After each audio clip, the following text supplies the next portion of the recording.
He's Jalen Rose. I'm David Jacoby. We are What Jalen up, Jacoby. dog? What is it that we do, We sir? give the people what they want.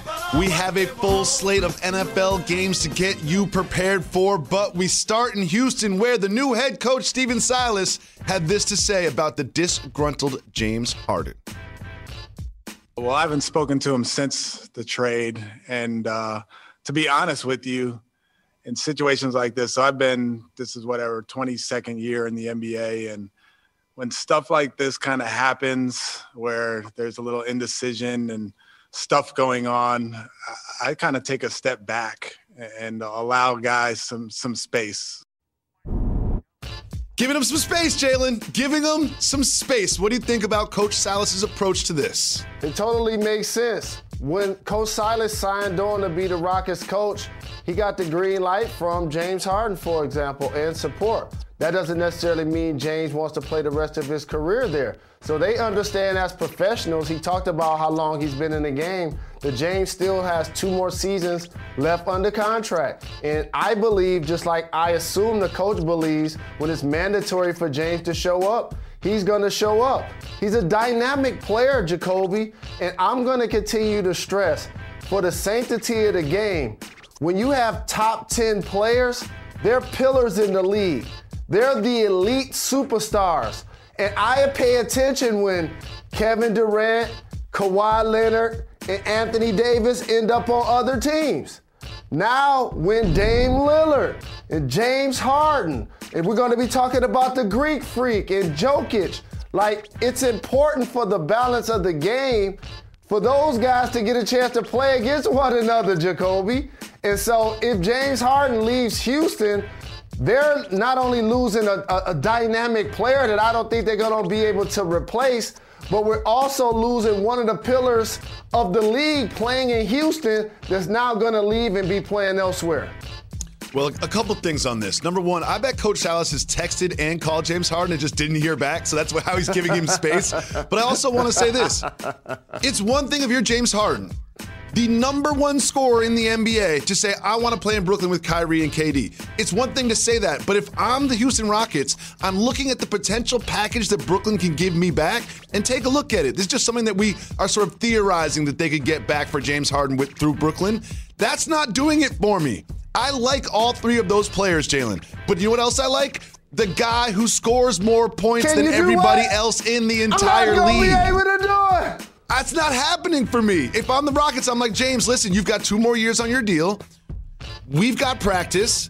You better be there because you have a contract and you get paid tens of millions of dollars to play the sport that you love. We'll see you at the facility until we can work something out. What do you think happens next in this little chess game? Well, what happens next, hopefully, is the Houston Rockets should not panic. That's the most important thing. I think Silas is going to do a terrific job. And their general manager, I'm telling you guys, has done a terrific job this all season with underappreciated assets around the league. You talked yesterday about my Christian Woods from the Pistons playing with them. They also got DeMarcus Cousins that's going to be motivated and looking to get paid, and John Wall returning from injury. And so while they were playing the small ball with P.J. Tucker, he's still on the team, and Eric Gordon's still on the team. So the Rockets still have a chance to be one of the top handful of teams in the Western Conference. Don't panic. I wouldn't panic either, and I definitely would not trade him to Brooklyn before the season started for the package that we just put up on the screen. Now, moving on to another star player, Giannis Antetokounmpo. He was doing an interview overseas, and here's the translation of one of the more interesting things that he said. He said, quote, "If LeBron, KD, or AD want to join me in Milwaukee, I will be happy. I don't care about being number 1 or number 2 or number 3. He went on to say that all he cares about is winning. Jalen, what do you think about this philosophy from Giannis? Well, there's levels to it. First and foremost, you want players that think team first, and everyone's goal is to be a champion. That's the ultimate goal. That's why they keep score. But from a competitive standpoint, you hope that the back-to-back MVP is talking about how he's going to beat those guys this year. because he's still under contract for the Bucks, and they underperformed. And by the way, it wasn't to LeBron, KD, or AD. It was to Jimmy Butler in his first year with the Miami Heat. Have we seen that happen in the East before? Oh, that's right. Kawhi Leonard did it his first year in Toronto in the East. So I understand that all year we're going to be talking about the Milwaukee Bucks. Can they do enough for Giannis to get him a championship? Not too many back-to-back MVPs end up leaving. LeBron James did so when he left Cleveland. This is something I hope does not happen to the Milwaukee Bucks and Giannis for his future. Well, everyone asked, should Giannis sign the extension? No, Giannis has no motivation to sign the extension. That money will be there after this season. They brought in Drew Holiday. I think that was very important. They made some other moves. But remember, they tried to get Bogdanovich. And they're not doing this in a vacuum. They're doing this with Giannis's cosign. So you see what they did there. To me, that's not enough to make me put pen to paper if I am Giannis. Because if I'm Giannis, that's where I'm looking. I'm saying, you know what? Even if they go 82-0 and win the championship, I'm still looking at Dallas and looking at Luka and say, ooh, that's a really nice mix. That looks really good for me. And Jalen, do they have taxes in Dallas?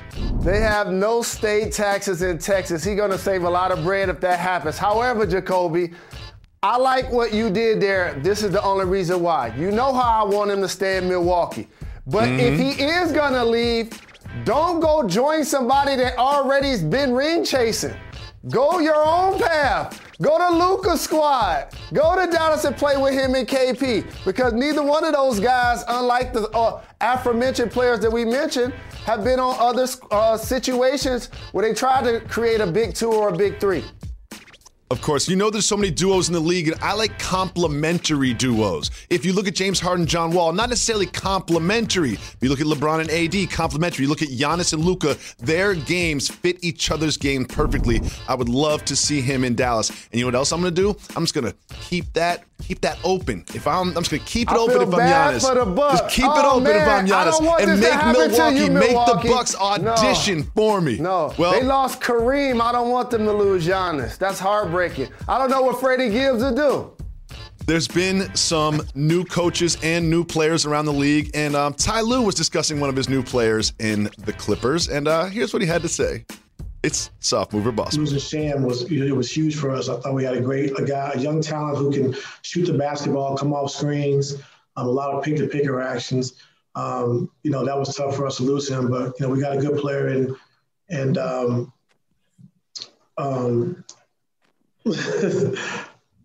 I can't see it. Hello?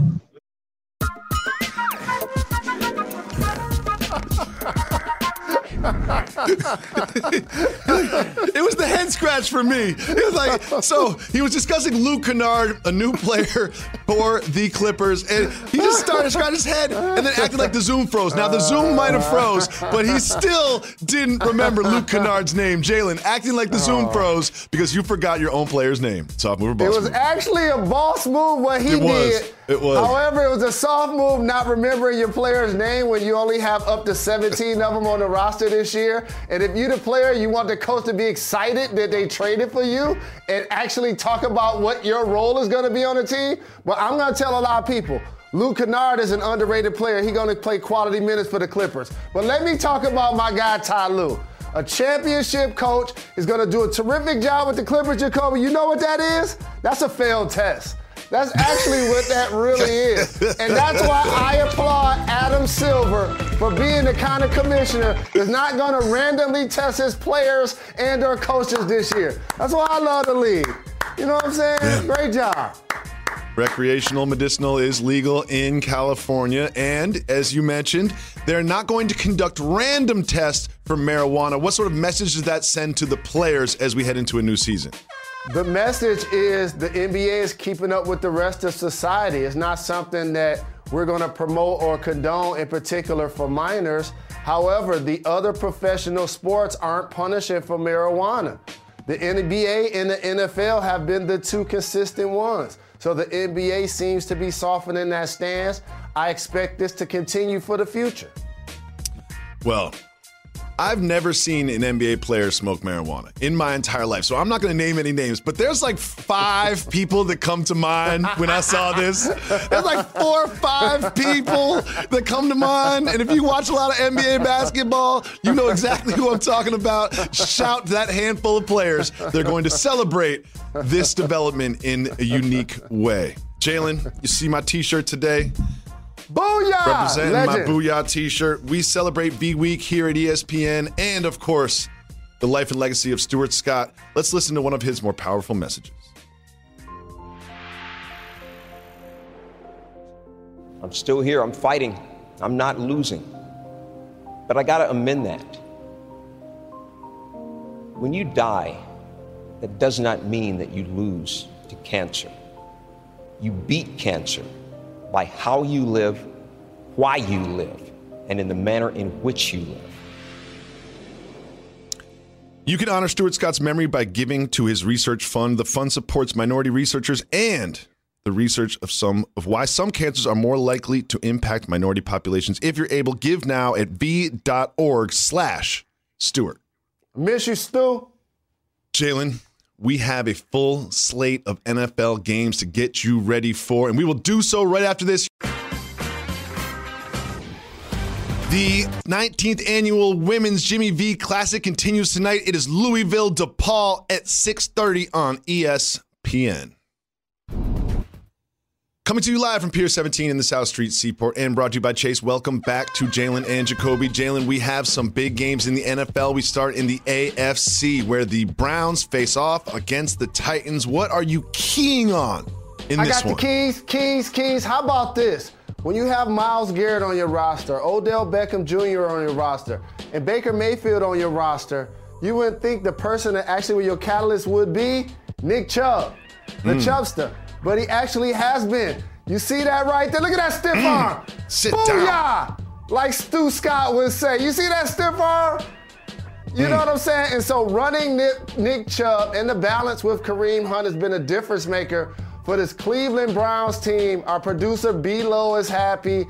About the 10 Cleveland fans around the world, CJ McCollum, LeBron James. I know y'all happy. As a Lions fan, we got that 0-16 thing in common. But like I told y'all at the beginning of the year, it's the schedule. It's the light schedule. Don't expect to be winning no playoff games or nothing like that this year. Yeah, the Browns are 8-3, which is a little surprising, but the key in this one is the run game of both of these teams, which is where both these teams gain their yardage. And you look at the comparison between Chubb and Henry, it's a little closer than you would think. You know, obviously the numbers are different with the numbers of rushes they had, but they're doing well, both of these players. And one thing I want to bring up about Derrick Henry is how he starts to perform better as the season goes on. It happens year after year. You know what he did in the playoffs. But if you look at September and October and November, look at how his numbers increase.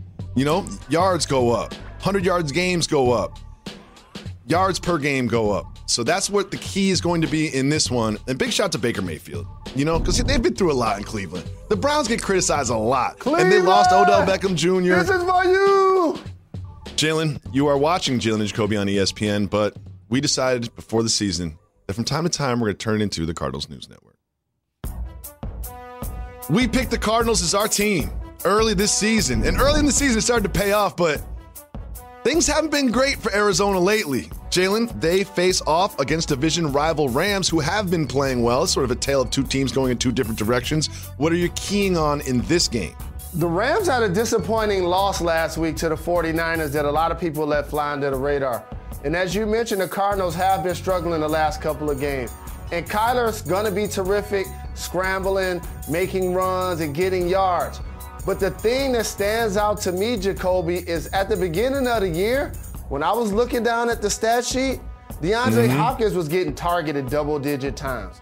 And I know we look back at the last few weeks and we see the Hail Mary play, but I'm noticing that, look at this, 3 targets per game down, 35 yards per game down. It's great to see Kirk 1 more pass and getting 8 more yards. That's a dynamic duel that they need to feed through the passing game. And I know the Rams ain't the necessary team that you want to try to get your passing game going against because they're the best at taking away the deep ball, in particular with Jalen Ramsey. But that's what it's going to take for the Cardinals if they're going to win the game. It'll be really interesting to watch Ramsey because I love it when Ramsey just picks the best receivers. Says, I'm going to follow him all over the field. You know, that's exactly what he's going to do with Nuke Hopkins this week. But if I have DeAndre Hopkins on my team, what's the proper number of targets? Like 20? 15? Like if I'm Kingsbury, I'm designing every single play just to get him the ball because he is the most dynamic and, in my opinion, the best receiver in the NFL. Moving to another division rivalry game, we have the Saints against the Falcons. We saw this game a couple weeks ago when it was the debut of Taysom Hill at quarterback, and the Saints handled the Falcons pretty easily. The Falcons have been low-key playing pretty well lately. What do you expect to see in this one? Shout out to Raheem Morris, has been doing a terrific job with the Falcons as they waxed Las Vegas last week. That was surprising. But for the Saints, Jacoby, it's about playing ball control football, really. Looking up at the clock, the Patriots playing like this with Cam Newton as well. Mistake-free football, throw a couple of passes, hope that you connect. And if you notice, most of his targets was to Michael Thomas. Basically, Michael Thomas has many catches in the previous game that he had all season. And so when you got weapons like that and you still got Kamara, this has got to be a big week for the Saints. So Drew Brees broke a bunch of ribs, had a collapsed lung. I don't think he's coming back anytime soon. So if I'm Sean Payton, I'm not playing with this Taysom Hill thing anymore. I'm putting in Jameis Winston because if they want to go deep in the playoffs, if they want to really succeed as a football team and compete with those other top teams in the NFC, they can't do it with Taysom Hill throwing less than 100 yards passing. So they've got, like you said, they do this ball control thing. They don't turn the ball over, but they've got a low ceiling, high floor with Taysom Hill. And Jameis Winston is the ultimate low floor, high ceiling player. I say gamble. I say put in Jameis Winston and roll the dice if I'm Sean Payton. The weak of the strong who got it going on, you're dead wrong, dog. You are dead wrong because Jameis Winston turns the football over. That's the only reason why they don't have him out there. And while we talk about the Saints, what we don't talk about is their improved defense. Their defense has been really good this year, getting to the quarterback, in particular that front four. So now you want to play ball control on offense. You don't want to turn the football over, Jacoby. Mistake-free. But if you love Jameis so much, let me see you eat the W. Let me see you eat the W then. You ain't, yeah, okay. That's what I thought. I can't wait to see Jameis eat the W. What I would do is I would sprinkle in some Taysom Hill, much like the Eagles might be doing with Jalen Hurts. The Eagles face off against the Packers, a bad matchup for the Eagles, but you have to wonder, what is going on with Carson Wentz, Jalen Rose? He's struggling, Jacoby, but he is their starting quarterback that still needs to prove that he can be their franchise quarterback, regardless of his actual big deal. But for me, you still have to give him an opportunity to produce. Because I know he's leading the league in getting sacked. I know he leads the league in interceptions. But you know what we don't talk about Philly's Super Bowl run? Their stout defense. And it hasn't been as stout. They dealt with a lot of injuries as well. So this is one of those games, if you're Carson Wentz, you can make a statement. See, Jacoby, this is the rational confidence game. You Carson Wentz, you can make a statement. You going against Aaron Rodgers. If you play well, they ain't making a statement. Okay, it ain't happening. You know it ain't happening.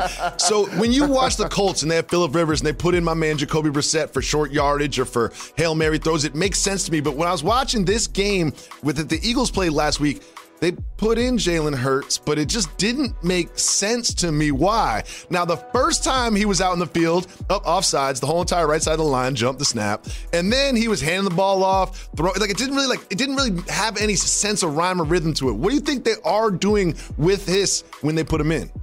I think that for the culture, I'm famous in two of the most important places: the delivery room and the barbershop. And for Jalen Hurts, I love to see him getting an opportunity to perform on the football field. But what that showed me how the coach used him was that he didn't necessarily want to draft him, and he didn't definitely want to play him. He gave him some first-team snaps this week. All right, GM. All right, owner. I put him out there. But now rest back and get back to the regularly scheduled program. That's what I thought. Exactly. Well, right after this, we will get back to our regularly scheduled programming. We not only have big NBA stories and NFL slate to preview for, we have a big fight. We'll tell you all about it right after this. Stay tuned. I want to thank everybody for tuning in to Jalen and Jacoby, but the show doesn't end when the television show ends. Make sure you subscribe to our podcast because we always have exclusive content on there and exclusive guests. Today we have Juicy J on the show, and here's just a little snippet of what he had to say. I mean, look at all the stuff we've done, and we're still here today. Like, people are still stopping our music. I mean, like, we've been around for over 30 years and still going strong. It's actually getting better now. What rap group was back 30 years ago, and they still moving forward and getting even stronger. No disrespect to any other groups, but best group. Well, you can make sure you listen to Juicy J on our podcast today. Jalen, we have one big fight this weekend. Errol Spence Jr. against Danny Garcia. What does this fight tell you about the future? I'm glad they're going to be in the ring. It's great to see a healthy Errol Spence, the lefty, also back in the ring, fighting on an elite card. I'm taking him to get it done. Do you know what this says to me? Winner gets Terrence Crawford. We've been talking about Errol Spence and Terrence Crawford facing off for years now, and I want to see it finally happen. Right? Make sure you listen to Juicy J on the podcast. We'll be back next week, Monday at 2 p.m. We give the people what they want. Part of that is the podcast exclusive, and the best guest today joining us is Juicy J. Thank you so much for taking the time. What's up, man? Thank you, bro. Yo, how you doing out there? So you recently said that 3-6 Mafia was the best hip-hop group ever. I love the confidence. What made you say that? I mean, look at all the stuff we've done, and we're still here today. Like, people are still stopping our music and doing our everything. I mean, like, we've been around for over 30 years and still going strong. It's actually getting better now. So, you know, what rap group was back 30 years ago, and they still moving forward and getting even stronger. No disrespect to any other groups, but best group. And you guys are on legendary status. But there's an important question I've been waiting to ask you for a long time. This is like, I had to be a journalist on this one. Okay. Do you really feel like it's not a strip club if they're not naked? Of course. Please explain further. Please explain further. As somebody that's retired from the game, but trust me, I've spent a portion of my life in those environments. Please frame that and let everybody know what you meant when you said that. I mean, if they ain't getting naked, it's not a strip club. You know what I'm saying? They ain't showing. That's not a strip club. That's just a club. Adult entertainment. You hear that, Jacoby? Yes. Yeah. Well, the Los Angeles Lakers just recently signed LeBron James and Anthony Davis. They gave Anthony Davis a 5-year deal. LeBron got a 2-year extension. How many championships do you think this Lakers nucleus can win? I think they can go for a couple more. Maybe even 3 more. I mean, they feel like they keep getting stronger and stronger and stronger. Lakers got that bag, man. They offer their bags, man. People gonna stay. Exactly. That bag and that real estate, because people want to be in L.A. They want to be in L.A. Speaking of things I want to see is a versus. And you talked recently about potentially doing one versus Pharrell. Yeah, is that something that you guys working on? What, say that again? Are you guys working to make this happen? I haven't talked to anybody. I was just getting, everybody asking me the question who I would battle with. And I felt like Pharrell, because Pharrell is, he's with a group. I want a group. He went solo. He did a solo thing. I did my solo thing. And he's produced lots of hits. I produced lots of hits. 3-6 Mafia from. So my catalog is just as big as his. And I think it'd be interesting. Well, some of the people that you've produced hits for, one of them is Wiz Khalifa. You said you're going to produce his whole entire album. Is that true? And what can we expect from that project? Dope. His whole album. Yeah. That's crazy. We've seen Hit Boy do that, Alchemist do that. Talk about the mentality going into producing an entire album for an artist versus doing one song. Man, it's for me, you know, since I know Wiz, so I know what his sound is. I know what he needs, you know what I'm saying? I know what he likes. So it's not really like a battle. I just go in there, you know, smoke a little bit of that good herb and make it happen. Something tells me it's more than a little bit of that good herb. Just throwing that out there. When Wiz Khalifa in the studio, it's probably more than a little bit. I don't know what you consider a little bit. More than what I would consider a little bit. Let's just say that. Wake and bake, rinse and repeat. I got my own weed company, man. Me and Gary V. Asterisk. Yep. Oh, that's dope. That's dope. So a couple of other, you know, he's gonna ask, I guess, the professional questions, which leaves me with the unprofessional questions, and that's just fine. So, Mr. Juicy J, I'm curious, what's next for your group, 3-6 Mafia? What's next for you guys? We going on once they open everything back up, we going on a reunion tour. We started the reunion tour early this year, last year and early this year, but you know, after the pandemic, everything got shut down. But that's what it is, man. People can see us once they get everything back right. They get a chance to see us live in concert, performing all the old hits, and I'm gonna perform my new solo stuff. So yeah, it's gonna be crazy. Well, obviously you and 3-6 Mafia synonymous with the great city of Memphis, and the Memphis has got a good young NBA team. What are your expectations for the Grizzlies coming up this season? They gonna win, man. Grizzlies got a lot of young guys on there, man. They do. They got Morant and Jackson and what's the guy named Jonas. Yeah. You know, Dylan Brooks. They gonna get it, man. Like I tell you, man, them young guys, they hungry. They hungry, so you never know. Like, you can't overlook them. They got a squad. They got a squad, and I can't wait to watch you guys at the games rooting for them. But I gotta ask you something else. You started an OnlyFans. What can people who you ain't started? You thinking about it? I am though. I am. Okay, so what can fans expect from your OnlyFans page? It's a surprise. Now you gonna be the first person I follow. I'm telling y'all right now, while I'm at work, I don't follow nobody on OnlyFans. But when Juicy J start one, I'm following him.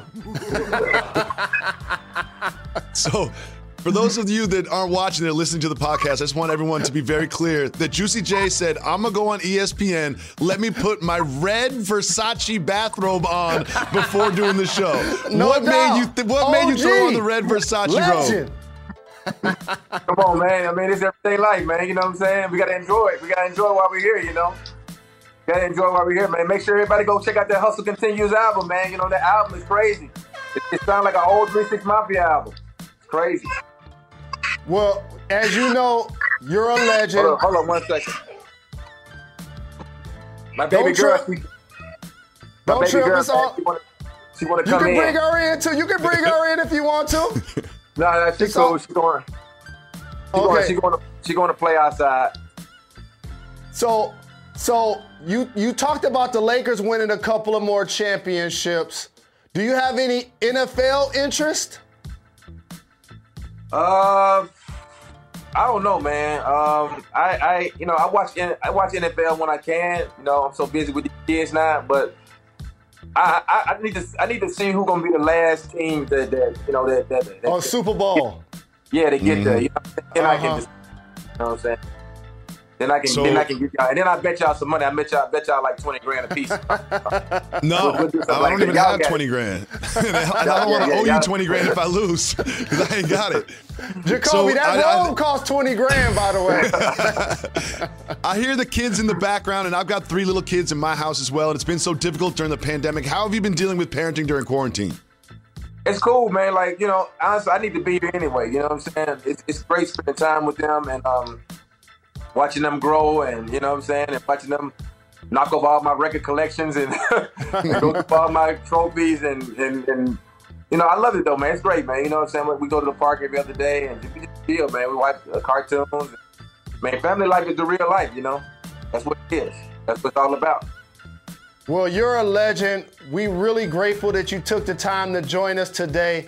When you launch your OnlyFans, when 3-6 Mafia go on tour, before you do your verses, any of that, please come back and kick it with us. Thank you, man. I appreciate it, man. Thank y'all for reaching out. It's real. Absolutely. Thanks for the love.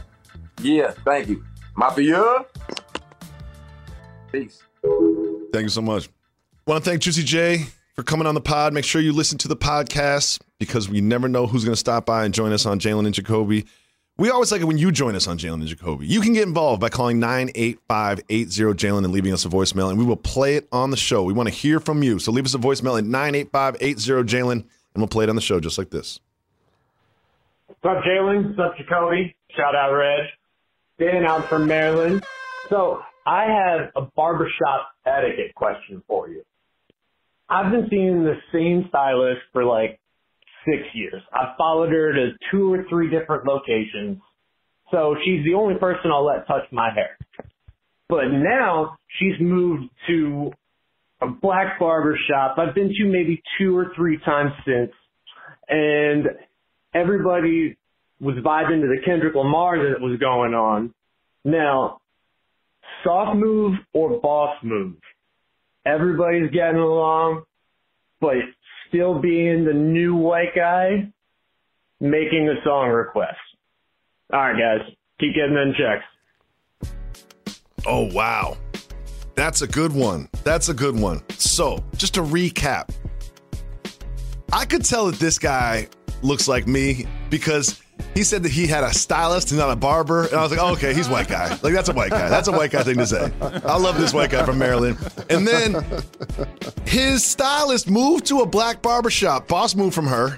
He's in the environment. Everyone's listening to Kendrick. People are talking. He's kind of new. It's his 3rd time there. And he says, you know what? I want to hear this one track. So he asked for the song. Jalen, soft move or boss move, making the request as a white guy in the black barbershop. Being a white guy in a black barbershop is a boss move, period. So I want to give him a shout. Thank you very much for calling. Now what you got to do, depending on what state you in, depending on how loyal you are to your barber, depending on how loyal you are to your barbershop, you'll learn the habits of the barbershop. You'll understand the people that's coming in selling certain things. It used to be DVDs. It could be pills. It could be somebody that's going to run to the store. Somebody has the medicinal. The barbershop is the hub of the hood. Everything is always happening constantly. Those are terrific entrepreneurs who keep a schedule and have to find a way to manage human beings to cut their hair. And they get around $50 each person. Like that's a real thing to nurture. But here's what I'll say to you. And Jacoby, you brought up the stylist versus the barber thing. I wrote that down. I was going to make a note of that. But here's the important thing. No request, dog. No request, dog. Here's why. It's almost like being on the dance floor and everybody cutting the rug, and then all of a sudden somebody take it too far and then you just hear the music stop. That right there. Soon as he makes his request. Because first and foremost, to make a request, you gotta have some time and some years in the shop. That's just like asking for the remote control, dog. Exactly. We're not you gotta build up the equity. Yeah, no doubt. Don't be asking for the remote. Don't be saying nothing about the music. Like, you should be bringing the beers. You should be bringing the coolers. Like, you should treat it like the locker room. Get to know everybody. And then at some point, you may be able to make a request. And lastly, you definitely can't make a request when they playing Kendrick. See, if they're playing something that, you know, it could be debatable if it was dope or not, then okay, you might, you know, at least get 1 or 2 other head nods in a room. But you better not ever, ever, ever make a request when a legend like Kendrick is playing in particular. You got to be like 5 years in. You got to have everybody in the room's number in your phone if you're going to start making requests. You can't be new. You can't be on your 2nd or 3rd time and make requests. You just got to build up the equity. You have to build up the social equity to earn the right to make a request. And also, you're disrespecting somebody who put thought into what songs are going to be played. That's someone's job. That's someone's job. They don't have it on Pandora channel. They've got someone set up a little playlist. They took their time and energy to flow that playlist through the day. They spend a lot of time in that barbershop, and they talk, and they listen to the music all day long. Someone put time and energy into that decision-making process, and you're kind of take that from them without the equity to do so. So, soft move, but being in a black barbershop is a boss move. It's very awkward, especially when you're new. I've been there. I've gotten yelled at before in the black barbershop. About what? What did they yell at you about? It was the barber, because he would do my lineup, and then I would maintain it in between cuts, because I'm not like you. I don't get a haircut every 2 days. So I would do my own. I remember walking in there, and the guy just looked right at my lineup because I had done it myself, and he was just like, "What?" He was just like, "Get out of here." He's like, "What are you doing? What are you doing?" He's like, "I spend time and energy trying to give you a lineup, and then you're doing it yourself. You're not giving me anything to work with when you come in. What are you doing?" Hold on, Reg, can you stop the music again? Can you stop the music again? Okay, hold on. Jalen, you're rich. You get a haircut every other day. This has nothing to do with finance. Yes, it does. No, it doesn't. It's just a cultural thing, Jacoby. The same way you knew that was a white guy because he said stylist, because people that look like me say barber, is the same ears that are listening to this right now, people that look like me, when they heard you say you cut your own hair.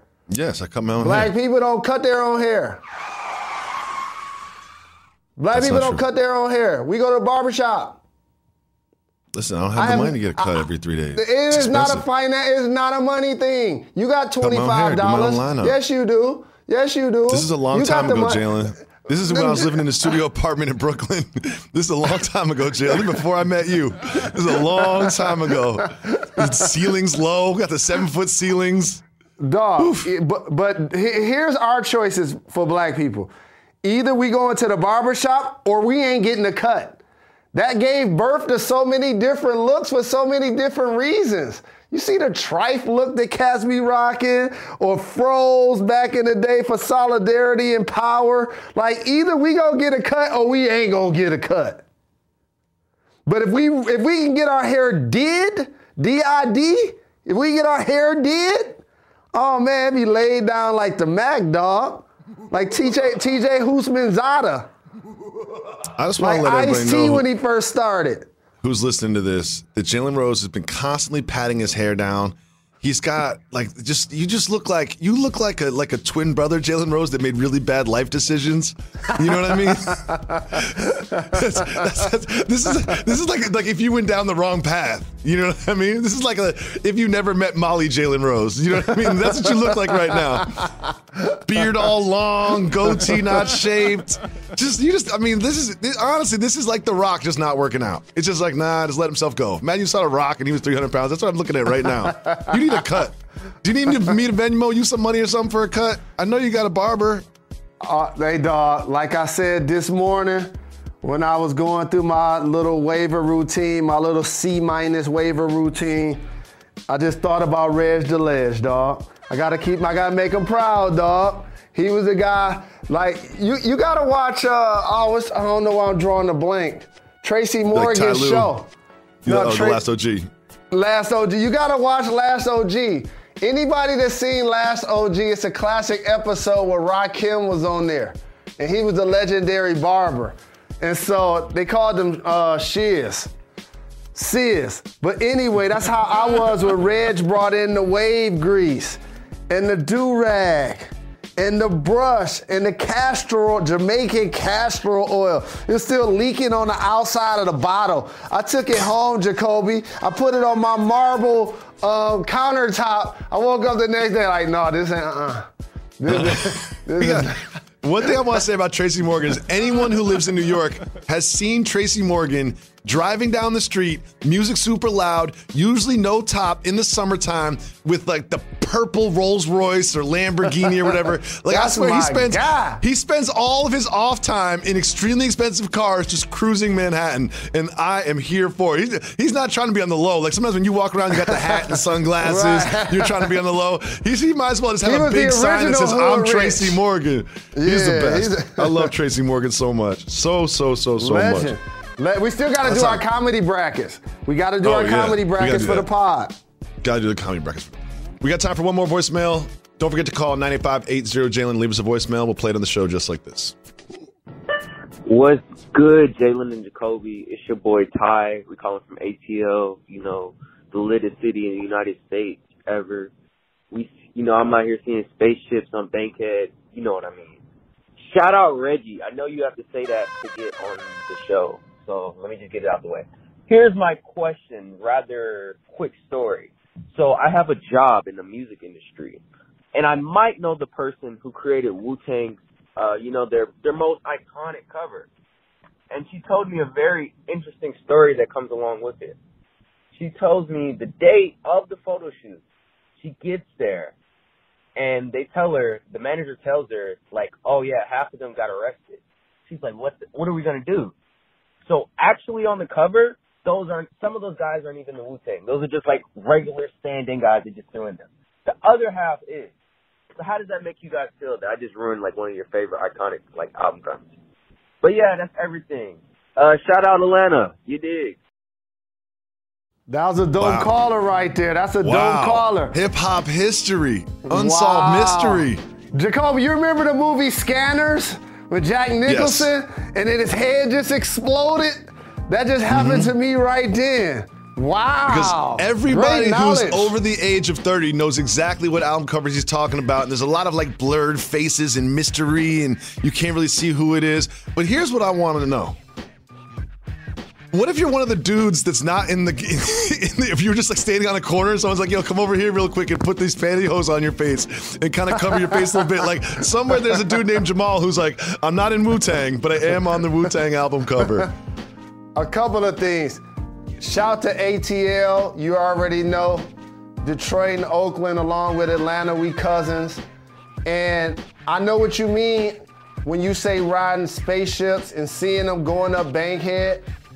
And just so you know, as somebody that's really been breaking bread in Atlanta since the early 90s, and I got a chance to be a part of the BMF party scene as it switched from Detroit to Atlanta, and what ended up changing in a lot of ways is that Atlanta went from being a Chevy driving, big body, old school vehicle type of car, Chevelles and cars like that, versus the whips that he talking about, Ferraris, Bentleys, and stuff like that. Of course, hip hop had a big hand in that. If you look at how Atlanta rap changed, is basically how Atlanta street changed. That gave the birth to trap music. And if you think back at T.I.'s first video, what is he doing in the video? He rocking a fur with a Bentley with Puff.